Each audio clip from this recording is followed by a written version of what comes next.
Good morning from Hong Kong, gentlemen. It's been a while since I've made a video. Alright, I have a situation. I found an old 12-volt battery here, a deep cycle marine style battery. It's on the boat, as you can see, on the boat. We're on the water.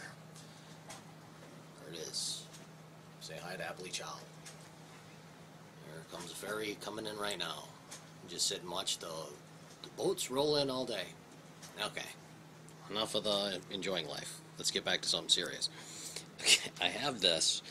It's used. It's 12 volts, 65 Ah. These are mainly used around the area for either starting an outboard style motor or for used for navigation.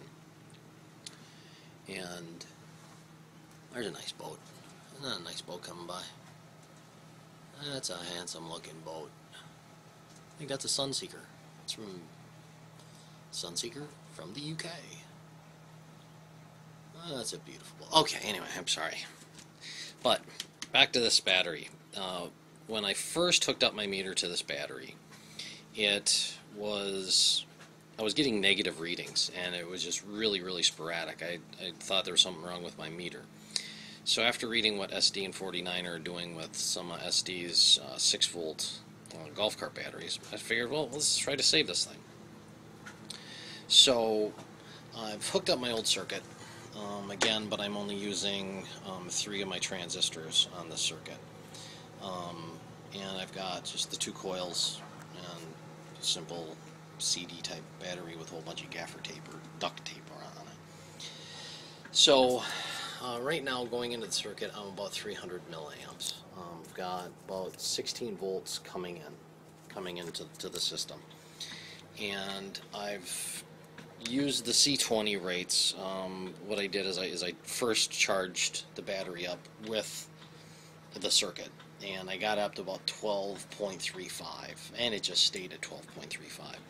So then I drained it down again completely.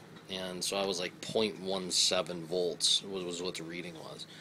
And then just started charging it back up. I've done that a couple times over the course of the last few days. So I have a concern that is normally on all the batteries, like all the batteries that power the boat, in that you never want to drop below, you don't want to use more than 20% of the capacity. And then you charge it back up, and that, I guess, is supposed to save the life of your battery so you're not cycling it so many times, is what I'm told. I have no idea.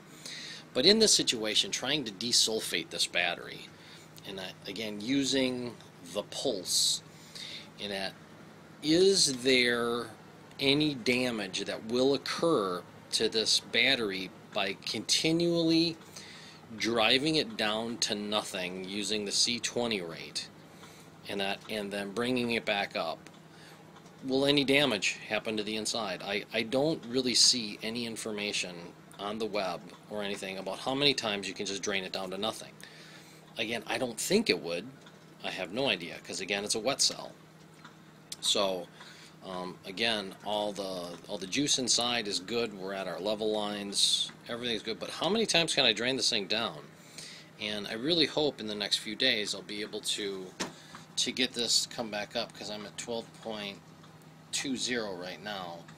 And I had taken it down to 10.6 using the C20 rate or whatever. I drove it down to 10.6 volts. Now using the Pulse, I'm back up to 1220, and again, it's slowly increasing.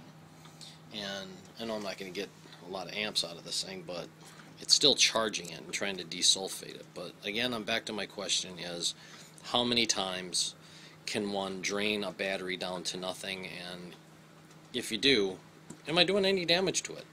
So, kind of simple question, but that's where I'm at. So, anyway, say hi to Apple Chow, Hong Kong. Say wave hi to the sampan, and we can end it on that happy note. So there's a fireboat going by. Alright, gentlemen, be good, be safe, be well. Talk to you soon. Bye-bye.